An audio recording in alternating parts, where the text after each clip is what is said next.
Tetamu kita pada hari ini Ustaz Muhammad Sulaiman Nubah, seorang pendakwah bertauliah MAIS dan juga wilayah persekutuan. Assalamualaikum Ustaz, terima kasih sudi bersama kami untuk hari ini. Kita bercakap berkenaan ibadah, bukan saja ibadah puasa di bulan Ramadan, tapi bagaimana kita nak mengekalkan momentum. Yelah, kadang-kadang dalam minggu pertama tu semangat masih berkobar-kobar, bila dah masuk ke pertengahan tu dah macam lemah sikit. Kita nak teruskan ibadah kita. Jadi soalan pertama kepada Ustaz untuk hari ini, bagaimana agaknya caranya untuk kita nak mengekalkan semangat kita tu sepanjang bulan Ramadan supaya cukup dan lengkap 30 hari kita beribadah. Baik, bismillah, alhamdulillah, wassalatu wassalamu ala rasulillah, amma ba'd. Terima kasih Puan Pasha dan juga Encik Izu. Hadirin tuan-tuan puan-puan yang dirahmati Allah SWT, pertama sekali kita bersyukur pada Allah. Allah SWT mudahkan kita dapat bersama-sama bertemu di bulan Ramadan. Seperti mana yang Pasha sebutkan sebentar tadi, kita dah berada di 9 Ramadan. Tuan-tuan puan-puan, kita memang berada di satu zaman yang begitu cepat masa berlalu. Saya teringat sabda Nabi SAW yang diriwayatkan oleh Imam Ashabus Sunan. Kata Nabi, la taqumu as-sa'ah hatta yataqarrab az-zaman. Tidak akan berlakunya hari kiamat sehingga zaman tu didekatkan. So masa tu bergerak begitu cepat. Dan hari ini dah hari yang ke-9 tuan-puan. Baik, hadirin tuan-puan, persoalan berkaitan dengan kadang kita bila mana di awalnya kita agak lebih bersemangat, kemudian bila mana di pertengahan, apatah lagi di hujungnya kita agak kurang bersemangat. So hadirin, sebenarnya kita sebutkan perkara berkaitan ni bermula daripada awal lagi. Sepatutnya kita kena ada satu bentuk keazaman, satu bentuk usaha macam mana untuk kita dapat istiqamah sehingga ke akhirnya. Sebab Ramadan ni tuan-tuan rahmati Allah, ia merupakan satu bulan yang di dalamnya Allah Subhanahu Wa Taala berikan keberkahan. Pada masa yang sama, tawaran yang paling istimewa, ya Pasha dan Izu, Allah berikan di 10 akhir Ramadan. Yang mana di sana ada satu malam yang lebih baik daripada 1000 bulan, iaitu malam Al-Qadar yang dikenali sebagai Lailatul Qadar. So macam mana kita nak usahakan untuk kita maintain dan istiqamah? So bermula daripada awal sebenarnya. Kita kena ada keazaman, usaha untuk kita sehingga ke akhirnya. Maknanya kita kena maintain lah amal soleh kita, ibadah kita. Jangan seperti mana umum di kalangan ramai manusia, bila mana awalnya mereka lebih bersemangat, kemudian bila mana pertengahan tu dia mula turun kan.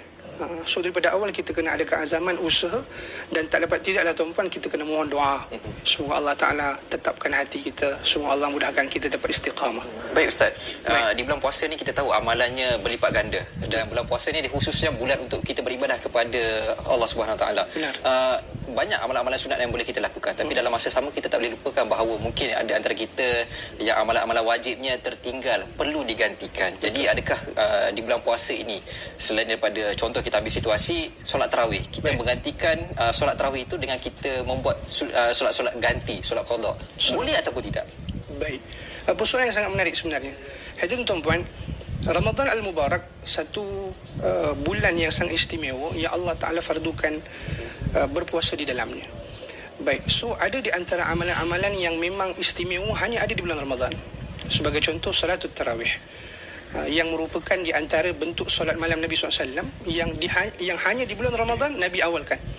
Boleh ataupun tidak untuk kita ganti amalan-amalan kita yang lain, maksudnya yang sebelum ni kita tertinggal, boleh.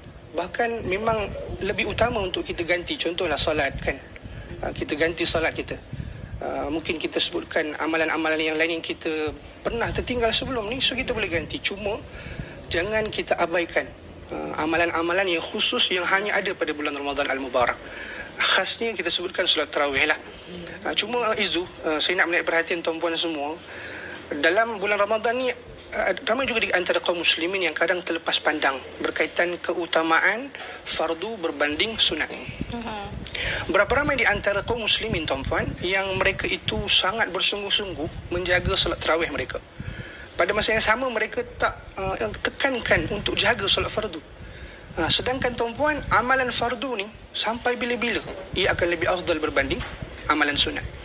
Dan saya pun nak menarik tuan-puan, menarik perhatian tuan-puan dengan yang kita kena ketahui yang lebih utama dalam sesuatu amalan. Sebagai contoh kan, ramai di antara kaum muslimin yang pergi Masjid Surau untuk solat tarawih.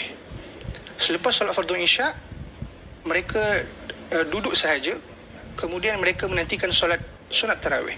Pada masa yang sama mereka meninggalkan solat sunat ba'da isya yang dikenali sebagai solat sunat rawatib.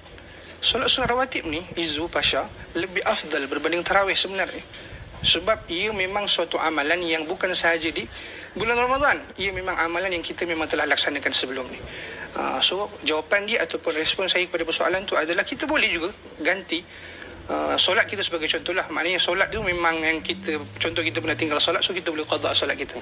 Tapi pada masa yang sama kita kena ambil peluang juga untuk jaga perintah-perintah Allah yang memang hanya ada di bulan Ramadan untuk kita laksanakan. Jadi maknanya sama juga seperti bulan-bulan lain di mana kita mengutamakan yang wajib, namun yang sunat kita tak boleh lupakan. Betul. Kita tambah baik kita punya yang wajib. Betul. Yang sunat ni kita just top up sahaja. Betul. Okey, Ustaz, di bulan puasa ni juga banyak amalan-amalan sunat yang boleh kita lakukan. Baik. Dalam masa sama macam yang Pasha kata tadi, kita punya momentum daripada bulan puasa 10 hari pertama dah nak habis dah. Masya Allah. 20 hari lagi ni. Betul. Bagaimana kita nak mengelakkan daripada kita melakukan perkara-perkara yang larang, memandangkan sekarang ni susah untuk kita mengelakkan benda tu. Betul. Kita ada TikTok, kita ada media sosial, handphone kita merupakan salah satu perkara yang cukup melalaikan kita. Jadi macam mana kita nak mengelakkan perkara ni daripada mengganggu momentum untuk 20 hari yang berbaki ni? Baik, terima kasih Izu. Hadirin tuan-puan, soalan yang sangat baik.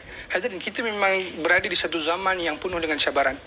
Terutamanya cabaran yang kita sebutkan media sosial yang umumnya ramai di antara manusia yang menghabiskan masa mereka di platform-platform tersebut. Baik, hadirin tuan-puan, macam mana untuk kita ambil peluang Ramadan ni ataupun baki beberapa hari ni untuk kita kekalkan momentum ni di samping ada ujian-ujian ni? Dia sebenarnya tuan-puan, apa yang saya boleh syorkan adalah kita boleh jadualkan ataupun kita disiplinkan masa kita. Pagi kita buat apa, tengah hari kita buat apa, kan, petang kita buat apa, malam kita buat apa. Hatta tuan-puan yang sedang bekerja, kita sama-sama usahakan untuk manfaatkan masa kita. Saya bagi contoh, pagi kan kalau kita boleh usahakan Ramadan sebagai satu bentuk latihan kita. Mula-mula sekali sebelum kita mulakan kerja, kita baca Quran. Sebagai satu usaha untuk kita dapat istiqamah setelah tu. Maknanya kita kurangkan masa. Mungkin sebelum ni pagi, sebelum start kerja kita buka dulu. Kita nak update status ke apa juga kan. Kita nak baca apa juga yang terbaru. Cuma Ramadan ni kita cuba usahakan, kita mulakan pagi kita dengan Quran. Istighfar ke, selawat ke, apa juga amal soleh. Bila kita ada jadual ataupun disiplin diri kita, maka insya-Allah masa kita akan dapat diatur dengan baik. Bila kita tak ada jadual ataupun kita tak ada satu benda yang kita dah plan, maka itu yang menjadi sebab masa kita tu akan terbuang begitu saja.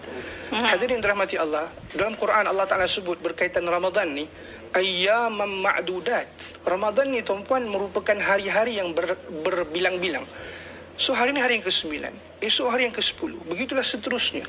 Dan Ramadan ni akan berlalu. Rugilah kita jika kita tak ambil peluang ni dengan sebaik yang mungkin untuk manfaatkan, untuk kita menjadi hamba Allah yang lebih baik berbanding sebelumnya. So kena ada jadual, Izu dengan Pasha. Kita jadual, kita target apa yang kita nak target. Kena ada plan. Itu saja. Baik Ustaz, saya nak tanya pendapat Ustaz ni. Seringkali kalau waktu Ramadan itulah waktu orang mengambil kesempatan untuk memperbaiki diri. Mungkin sebelum ni kalau tak lengkap solatnya, waktu Ramadan ni lah dia akan berusaha untuk melengkapkan solatnya. Ada setengah-setengah orang tu akan menggunakan waktu di bulan Ramadan ni untuk mempertingkatkan lagi ibadah. Ada yang mungkin fokus dia, okey lagi 10 hari terakhir Ramadan tu saya nak bersungguh-sungguh solat, tarawih dan sebagainya. Betul. Saya dah tanya pendapat Ustaz sendiri mengenai inilah kadang-kadang ada orang kata waktu bulan Ramadan je semangat nak beribadah, lepas tu lupa. Apakah komen pendapat Ustaz sendiri? Baik, terima kasih. Hadirin tuan-tuan puan-puan yang dirahmati Allah Subhanahu taala. Umumnya sebagai seorang mukmin muslim, hatta kalau kita baca sirah Nabi SAW dan juga para sahabat, di 10 akhir Ramadan ni tuan-tuan puan-puan, mereka memang pulut. Mereka memang bersungguh-sungguh lebih daripada hari-hari sebelumnya. Hatta Nabi SAW diriwayatkan 10 akhir Ramadan Nabi SAW beriktikaf dengan iktikaf yang sempurna. Maknanya iktikaf yang sempurna tu Nabi iktikaf dekat masjid dan Nabi tak keluar daripada masjid melainkan ada hajat yang sangat penting lah. Selain tu Nabi iktikaf, menunjukkan betapa Nabi bersungguh-sungguh menghidupkan 10 malam akhir Ramadan. Baik, sebab tu kita pun kena usahakan untuk bagi masa tuan-tuan perempuan di 10 akhir ni kita lebih bersungguh-sungguh. Maknanya kita lebih fokus. Kalau kita boleh usahakan di 10 akhir Ramadan, kurangkan perkara-perkara yang kurang bermanfaat. Maknanya kita lebih fokus kepada Quran khasnya contoh. Amalan soleh, tingkatkan apa juga bentuk amalan kita. Hadirin, macam Pasha sebut tadi kan, Kadang ada orang kata, alah, di bulan Ramadan saja semangat, pulun. Lepas Ramadan, ma'assalamah ataupun selamat tinggal. Lah, hadirin tuan-tuan rahmati Allah, sebenarnya macam kita sebutkan juga dan kita pun memahami, Ramadan ni 1 bulan latihan untuk kita memperbaiki diri kita lebih baik. Jika bukan Ramadan, kita dapat manfaatkan masa kita dengan Quran, dengan qiyam, dengan sedekah, dengan apa jua amal saleh. Sebanyak-banyaknya, jika bukan di bulan Ramadan, kita nak habiskan masa kita dengan amal ibadah ni di bulan yang mana? Bila lagi? Hatta jika bukan di bulan Ramadan, kita tak dapat memaksimumkan amal saleh ni. Adakah kita mampu untuk maksimumkan amal saleh itu di bulan yang lain? Di bulan yang Allah berkati, di bulan yang pintu-pintu syurga dibuka, pintu-pintu neraka ditutup, para syaitan dibelenggu. Bulan yang Allah Ta'ala berkati ni, kita tak mampu nak bagi masa untuk ibadah. Adakah kita mampu untuk di bulan-bulan yang lain? Jadikan momentum ni untuk kita istiqamah. Sebab latihan ni ke arah baki bulan yang lain sebenarnya. Latihan di bulan Ramadan ni ke arah untuk kita menghadapi kehidupan kita 11 bulan akan datang. Okey, bulan puasa bukan saja bulan untuk kita meningkatkan ibadah, tapi juga bulan untuk kita mendisiplinkan diri. Betul. Membiasakan dengan amalan-amalan ibadah yang akan kita laksanakan. Baik Ustaz, mungkin ada selain daripada kita membaca Al-Quran, memperbanyakkan zikir dan sebagainya, mungkin ada beberapa amalan ataupun zikir ringkas yang boleh kita amalkan tapi pahalanya berganda. Baik, terima kasih Izu. Hadirin tuan-tuan, bila mana menyebutkan berkaitan dengan amalan ringkas pahala besar, betul? Kalau macam Izu sebut secara khas dia berkaitan zikir. Nabi SAW sebut dalam hadis yang sahih, kata Nabi, kata Nabi, sesuatu yang ringan di lisan tetapi berat di mizan, iaitu ucapan subhanallah bihamdihi subhanallahil azim. Nabi sebut itu ucapan yang ringan di lisan tetapi berat di mizan. Maknanya ucapan tu walaupun mudah tetapi di sisi Allah SWT sangat berat. Baik, saya nak sebut juga berkaitan dengan selain daripada amalan-amalan yang kita biasa buat sebagai contoh puasa, solat malam. Saya nak fokuskan dekat sini tuan-puan untuk kita ada target kita berkaitan Quran di bulan Ramadan. Tuan-puan, di bulan Ramadan ni kita kena ada plan sesuatu berkaitan Quran. Kalau kita sebut Imam Syafi'i, berapa kali khatam Quran di bulan Ramadan? 60 kali khatam. Al-Imam Qatadah As-Sadusi rahimahullah, di luar Ramadan 7 hari sekali khatam. 7 hari sekali khatam. Di bulan Ramadan setiap 3 hari khatam. 3 hari khatam Quran. Di 10 akhir Ramadan setiap hari khatam Quran. Menunjukkan kesungguhan mereka dengan Quran. So kita kena ada azam di bulan Ramadan ni, kena ada sesuatu yang kita nak plan berkaitan Quran. Paling kurang pun Izu dengan Pasha kan, kita usahakan di bulan Ramadan ni kita lebih banyak berbanding bulan yang lain. Maknanya bacaan Quran kita, tadabbur kita. Ya, wallahu a'lam bissawab. Wallahu a'lam bissawab. Insya-Allah saya rasa banyak sebenarnya perkongsian yang dapat dikongsikan oleh Ustaz hari ini. Sebenarnya banyak lagi pengisian yang boleh kita buat sepanjang bulan Ramadan. Apapun, terima kasih kita ucapkan kepada Ustaz Muhammad Sulaiman Nubah atas perkongsian dan juga pengisian yang cukup baik untuk kita tambah baik amalan puasa kita. Betul, Wasya. semoga bermanfaat untuk kita semua dan juga terutama sekali penonton di luar sana. Baik, kita nak berhenti